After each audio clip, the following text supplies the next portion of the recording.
তো এই পালং শাক কাটতে বসেছি।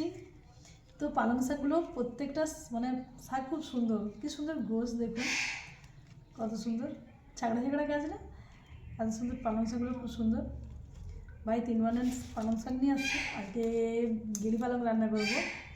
তো এই যে পালং শাকের যে গোড়াগুলো না, এই যে দেখতে পাচ্ছেন গোড়াগুলো, এই গোড়াগুলো ফেলাবো না, এগুলো কেটে গুছিয়ে রাখবো।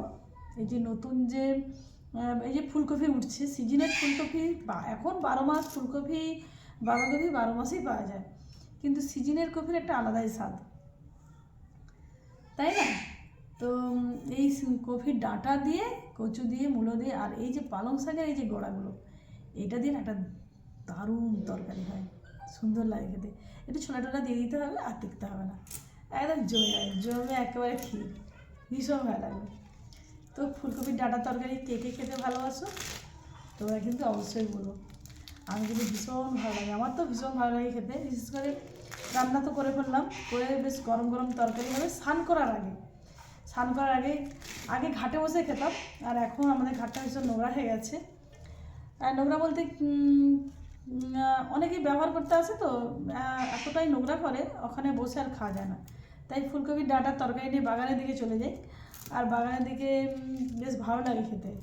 যখন আমরা ছোটো ছিলাম, আমরা সব বোন মিলে, মা একটু প্রতি রবিবার যে কোনো একটা তরকারি, বেশ ভারী ধরনের তরকারি করতো, সেই তরকারি নিয়ে ঘাটে বা বাগানে বসে বসে খেতাম, খুব ভালো লাগে খেতে।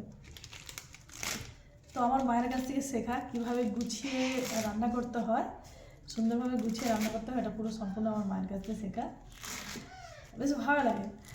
মানে এই যে এর গোড়াগুলোও যে ফেলতে নেই, এগুলোকে এরকমভাবে ভালো করে ছিলে পরিষ্কার করে নিতে হয়, ভালো করে এরকম ধারগুলোকে ভালো করে ছিলে পরিষ্কার করে নিতে হয়, করে এইটারও একটা বেশ সুন্দর তরকারি হয়।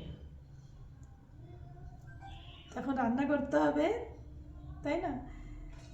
তো সব জিনিসটাই গুছিয়ে রান্না করলে ভালো লাগে খেতে। তো বন্ধুরা, এখন তাহলে রাখছি, টাটা।